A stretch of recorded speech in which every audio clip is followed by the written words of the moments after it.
മഹാലക്ഷ്മി സീരിയലിന്റെ ഇന്നത്തെ എപ്പിസോഡ് റിവ്യൂയിലേക്ക് എല്ലാവർക്കും സ്വാഗതം. അങ്ങനെ മഹിയാണെങ്കിൽ കരുണയ്ക്കുള്ള ഒരു പാചക ചാർട്ട് തയ്യാറാക്കി അവളുടെ അരികിലേക്ക് പോവുകയാണ്. ഈ സമയം കരുണയാണെങ്കിൽ അടുക്കളയിൽ അവിയൽ ഉണ്ടാക്കിക്കൊണ്ടിരിക്കുകയാണ്. മഹി അത് ടേസ്റ്റ് ചെയ്ത് നോക്കുന്നുണ്ട്. എന്താ ഇതിൽ തീരെ ഉപ്പില്ലല്ലോ? ഞാൻ പറഞ്ഞിട്ടുണ്ട് ഉപ്പുണ്ടെങ്കിലേ കറികൾക്ക് ടേസ്റ്റ് ഉണ്ടാവുള്ളൂ എന്ന്. എന്തായാലും കുറഞ്ഞു പോയി, ഇനി കുറച്ചിടാം. ഇട്ടേ എന്ന് പറഞ്ഞുകൊണ്ട് മഹി കരുണയോട് ഇടാനായിട്ട് പറയുമ്പോൾ കരുണയാണെങ്കിൽ ഒരുപാട് ഉപ്പെടുത്ത് ഇടാനായിട്ട് പോവുകയാണ്. അയ്യോ അത്ര വേണ്ട, ഞാനിടാം. അങ്ങനെ മഹി പാകത്തിനുള്ള ഉപ്പ് എടുത്തിടുന്നുണ്ട്. എന്തായാലും ഇനി മുതൽ നീ ആയിരിക്കണം ദിവസവും അടുക്കളയിലേക്ക് കയറേണ്ടത്. നാളെ മുതൽ ഞാൻ ഉണ്ടാവില്ല. അത് കരുതി ഒരിക്കലും പതിവ് തെറ്റിക്കണ്ട. പിന്നെ നീ ഇങ്ങോട്ട് വന്നേ, ഒരു കാര്യമുണ്ടെന്ന് പറഞ്ഞുകൊണ്ട് മഹിയാണെങ്കിൽ കരുണയെ കൂട്ടിക്കൊണ്ടു പോവുകയാണ്. എന്നിട്ട് അവൾ ആ വലിയ തയ്യാറാക്കിയ ചാർട്ട് കരുണയുടെ കൈ കൊടുക്കുന്നുണ്ട്. ഇത് നാളത്തെ ബ്രേക്ക്ഫാസ്റ്റിന്റെയും അതിനുവേണ്ട കറികളുടെയും ചാർട്ടാണ്. എല്ലാവർക്കും നല്ല ഭംഗിയായി നീ വെച്ച് വിളമ്പി കൊടുക്കണം. പിന്നെ നിനക്കിതൊക്കെ തിന്നിട്ടേ ശീലമുള്ളൂ. വെറുതെ ഇരുന്ന് മാഗസീൻ കാണുകയും ഫോൺ നോക്കുകയും മാത്രമാണ് നീ ചെയ്യാറുള്ളത്. അതുകൊണ്ട് തന്നെ മറ്റുള്ളവരുടെ കഷ്ടപ്പാട് അറിയാറില്ല. കുക്കിങ്ങും ഒരു ഹോബിയാണെന്ന് കൂട്ടിക്കോ. മറ്റുള്ളവർക്ക് വെച്ച് വിളമ്പി കൊടുക്കുമ്പോൾ ഒരു സുഖം കിട്ടും. അത് നീ മനസ്സിലാക്കിക്കോളും. ഇതൊക്കെ നിന്റെ ഭാവിയിൽ ഉപകാരമുള്ള കാര്യങ്ങൾ തന്നെയാണ്. പിന്നെ പാചകം ചെയ്യുമ്പോഴും നിനക്ക് ഫോണൊക്കെ നോക്കാലോ എന്നിങ്ങനെ കരുണയോട് മഹി പറയുന്നു. അങ്ങനെ കരുണ പറയണം, അതെ മഹി, എനിക്ക് എന്നെ കുറച്ച് മനസ്സിലാക്കണം. ഇപ്പൊ തന്നെ ഉണ്ണിയേട്ടനും ഇവിടെ അമ്മയ്ക്ക് എല്ലാവർക്കും നല്ല ഡൗട്ട് ഉണ്ട് ഞാൻ എന്തുകൊണ്ട് എങ്ങനെയൊക്കെ ചെയ്യുന്നതെന്ന്. എങ്കിൽ പിന്നെ ഞാൻ ഡൗട്ട് അങ്ങ് ക്ലിയർ ചെയ്ത് കൊടുക്കാം. സത്യങ്ങളെല്ലാം അവരോട് പറയട്ടെ. അയ്യോ അത് വേണ്ട. അല്ല വേണ്ടതേ, നിന്റെ അച്ഛൻ ജയിലിലേക്ക് പൊക്കോട്ടെ. വേണ്ട വേണ്ട ലക്ഷ്മി, ഞാൻ എല്ലാം ചെയ്തോളാം. ആ എങ്കിലേ അവരിനി ചോദിക്കുമ്പോ പറഞ്ഞാ മതി ഉത്തമയായിട്ടുള്ള ഒരു ഭാര്യയാവാൻ താൻ തീരുമാനിച്ചു എന്ന്. ഇത് കേട്ട് കരുണയാണെങ്കിൽ ആകെ വല്ലാതെയാവുകയാണ്. പിന്നീട് കരുണയാവട്ടെ തറവാട്ടിലേക്ക് പോകുന്നുണ്ട്. മുത്തശ്ശിയാണ് വാതിൽ തുറക്കുന്നത്. കരഞ്ഞോണ്ട് നിൽക്കുന്ന കരുണയാണ് കാണുന്നത്. നിങ്ങൾക്കിപ്പോൾ എല്ലാവർക്കും സമാധാനമായില്ലെന്ന് ചോദിക്കുമ്പോൾ എന്താ എന്താ മോളെ, എന്താ കാര്യം? ഒന്നും അറിഞ്ഞില്ല അല്ലേ? എന്നെ ആ വീട്ടിലെ വേലക്കാരിയാക്കി ഇവിടുത്തെ മൂത്ത മോള്. ഇത് കേട്ട് പ്രതാപനും മുത്തശ്ശിക്കും ദേഷ്യം വരുന്നുണ്ട്. അങ്ങനെ മുത്തശ്ശിയാവട്ടെ മോഹിനിയോട് ചോദിക്കുന്നുണ്ട്, നിനക്കിപ്പോൾ സമാധാനമായില്ലേ? നിന്റെ മകളോട് ഒന്ന് പറയേ എന്റെ മോളെ ഇട്ട് ഇങ്ങനെ കഷ്ടപ്പെടുത്തല്ലേ എന്ന്.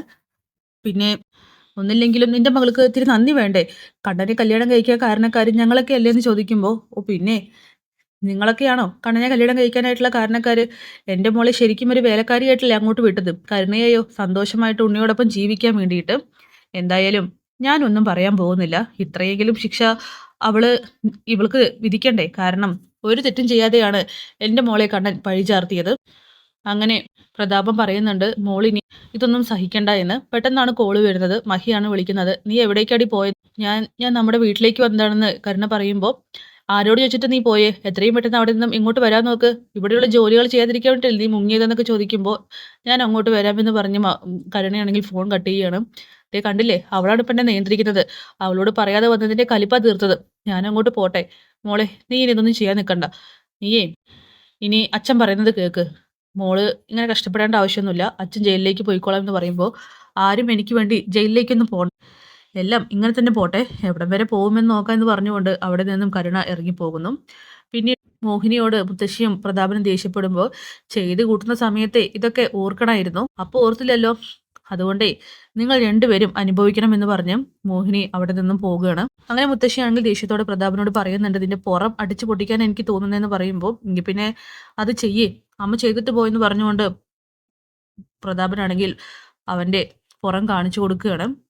പിന്നീട് ദുർഗയും ഉണ്ണിയും എന്താ അവിടെ സംഭവിക്കുന്നത് എന്നറിയാതെ ആകെ കൺഫ്യൂഷനിലാണ്. എന്നാലും അവൾ അടുക്കളയിലേക്ക് കയറുന്നു. ഇതൊന്നും എനിക്കത്ര നന്നായി തോന്നുന്നില്ല. അവൾ എന്തിനാ അടുക്കളയിലേക്ക് കയറിയിട്ട് ഓരോ ജോലികൾ ചെയ്യുന്നത്? ഞാൻ അവളോട് ആവശ്യപ്പെട്ടിട്ടില്ലല്ലോ. അമ്മയും ആവശ്യപ്പെട്ടിട്ടില്ല. പിന്നെ ആ മഹാലക്ഷ്മി മനഃപൂർവ്വം ചെയ്യിപ്പിക്കുന്നതാണ്. കരുണയുടെ സ്വഭാവത്തിന് അവരുടെ മുഖത്തേക്ക് കറിയും മറ്റെടുത്ത് ഒഴിക്കേണ്ടതാണ്. ആ എങ്കിലേ അവളിനി ഒഴിക്കില്ല എന്ന് പറഞ്ഞുകൊണ്ട് മഹിയാണെങ്കിൽ അതൊക്കെ കേട്ട് അങ്ങോട്ട് വരികയാണ്.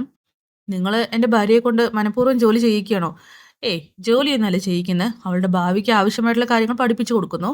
അങ്ങനെ എൻ്റെ ഭാര്യ എനിക്ക് വെച്ച് വിളമ്പി തരേണ്ട ആവശ്യമില്ല. അതൊക്കെ നിന്റെ തോന്നല ഉണ്ണി. നിങ്ങളെങ്ങാനും സെപ്പറേറ്റ് ആയാൽ നീ ഓഫീസിൽ ജോലി കഴിഞ്ഞ് വരുമ്പോൾ നിനക്ക് വെച്ച് വിളമ്പി തരാനായിട്ട് ആരെങ്കിലുമൊക്കെ വേണ്ടേ? ഓ അപ്പൊ എൻ്റെ മോനെയും മരുമോളെയും ഇവിടെ നിന്നും അടിച്ചിറക്കാനാണോ നിന്റെ പ്ലാൻ എന്നൊക്കെ ദുർഗ ചോദിക്കുമ്പോൾ, അങ്ങനെയൊന്നും ഞാൻ പറഞ്ഞില്ല. എന്തായാലും കരുണ ഇനി ഉത്തമ ഭാര്യയായിട്ട് ഉണ്ണിക്കൊപ്പം ഉണ്ടാവും. അത് ഞാൻ വാക്ക് തരാം. അവളും പാചകമൊക്കെ പഠിക്കട്ടെ. ആർക്കെങ്കിലൊക്കെ എതിർപ്പുണ്ടെങ്കിൽ സഹിച്ചോ എന്ന് പറയുമ്പോഴേക്കും കരുണയാണെങ്കിൽ അങ്ങോട്ട് വരികയാണ്. അതൊക്കെ തന്നെ അവൾ കേൾക്കുന്നുണ്ട്. നീ എങ്ങോട്ടാടി ജോലി ചെയ്യാതെ മുങ്ങിപ്പോയത്? ഞാൻ നോക്ക്, നമ്മുടെ വീട്ടിലേക്കാണെങ്കിലും എന്നോട് ചോദിക്കാൻ നീ ഇവിടെ നിന്നും പോവരുതെന്ന് പറഞ്ഞ് മഹിയാണെങ്കിൽ ഭീഷണിപ്പെടുത്തുന്നു. ആ ഭീഷണിയിൽ കരുണയാണെങ്കിൽ മഹിക്കൊപ്പം തലയും താഴ്ത്തി പിന്നാലെ പോകുന്നുണ്ട് ജോലികൾ ചെയ്യാനായിട്ട്. എന്നാലും കരുണ മഹാലക്ഷ്മിയുടെ മുന്നിൽ ഇങ്ങനെ തലതാഴ്ത്തി നിൽക്കണമെങ്കിൽ എന്തോ കാര്യമായിട്ട് സംഭവിച്ചിട്ടുണ്ട് അമ്മയെന്ന് ഉണ്ണിയാണെങ്കിൽ ദുർഗയോട് പറയുന്നു. അങ്ങനെ ഉണ്ണിക്ക് സംശയങ്ങൾ തോന്നി തുടങ്ങുകയാണ് ആ നിമിഷം മുതൽ. പിന്നീട് പ്രതാപനും വാമദേവനും തമ്മിൽ കണ്ടുമുട്ടുന്നുണ്ട്. എന്നിട്ട് പ്രതാപനാണെങ്കിൽ വാമനോട് പറയുകയാണ്, ആ കണ്ണൻ എന്നെ ജയിലിലിട്ട് ശിക്ഷിച്ചാൽ എനിക്ക് യാതൊരു പ്രശ്നമില്ലായിരുന്നു. ഇതിപ്പോൾ അവൻ എൻ്റെ ചങ്കിൽ തറച്ചുള്ള ശിക്ഷയാണ് തന്നിരിക്കുന്നത്. എല്ലാ സത്യങ്ങളും പറഞ്ഞതിന് ശേഷം എൻ്റെ മോളെ ഇട്ട് അവിടെ വേലക്കാരിയെ പോലെ കഷ്ടപ്പെടുത്തിക്കൊണ്ടിരിക്കുകയാണെന്ന് പറയുമ്പോൾ, എടാ പ്രതാപ, നീ ഒന്ന് അടങ്ങ്. എങ്ങനെ അടങ്ങാനാ? എന്തായാലും അവൻ എന്നെ ജയിലിലേക്ക് വിട്ടയക്കും. അപ്പം പിന്നെ ഒരു കൊലപാതകം കൂടി അങ്ങ് നടത്തിയേക്കാം. അവളെയും അവനെയും ഞാൻ വെറുതെ വിടാൻ പോകുന്നില്ല. എൻ്റെ മോള് കരഞ്ഞുകൊണ്ട് വന്നതിന് അനുഭവിപ്പിക്കും ഈ പ്രതാപൻ എന്നൊക്കെ പറയുമ്പോൾ, എടാ കരുണ ഇപ്പം എന്താ ചെയ്യുന്നത്? വീട്ടിലെ ജോലികൾ തന്നെയല്ലേ? അത് നല്ല കാര്യമല്ലേ? പിന്നെ ഭർത്താവിനൊരു ഭാര്യ വെച്ച് വിളമ്പി കൊടുക്കുന്നത് അത്ര വലിയ തെറ്റാണെന്നൊക്കെ ചോദിക്കുമ്പോൾ, അതെ തെറ്റാണ്. ഒരു അടുക്കളക്കാരിയായിട്ടല്ല കമലേശ്വരത്തിലേക്ക് എൻ്റെ മോളെ ഞാൻ കല്യാണം കഴിച്ചയച്ചത്. ജോലിക്കാരിക്കാണെങ്കിൽ ഒരു ജോലിക്കാരിയെ വെച്ചാൽ പോരെ? അല്ലെങ്കിൽ അവിടെ ഉണ്ണിയുടെ അമ്മയുണ്ടല്ലോ. പിന്നെന്തിനാ എൻ്റെ മോളായിട്ട് കഷ്ടപ്പെടുത്തുന്നത്? ഇത് മനഃപൂർവ്വമാണ്. അതൊന്നും എനിക്ക് സഹിക്കാൻ കഴിയില്ല എന്നൊക്കെ പ്രതാപൻ പറയുമ്പോൾ, എടാ നീ ഇങ്ങനെ പറയല്ലേ.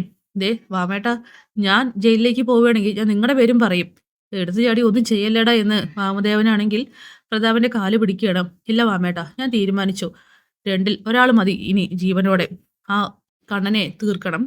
അല്ലെങ്കിൽ ശരിയാവില്ല എന്ന് പ്രതാപൻ ഉറപ്പിച്ചു പറയുമ്പോൾ വാമദേവനും അതിന് കൂട്ടുനിൽക്കുകയാണ്. അപ്പോൾ അതൊക്കെ കാണിച്ചുകൊണ്ടാണ് എപ്പിസോഡ് അവസാനിക്കുന്നത്. കാത്തിരിക്കാം കിടിലൻ എപ്പിസോഡ്സിനായിട്ട്.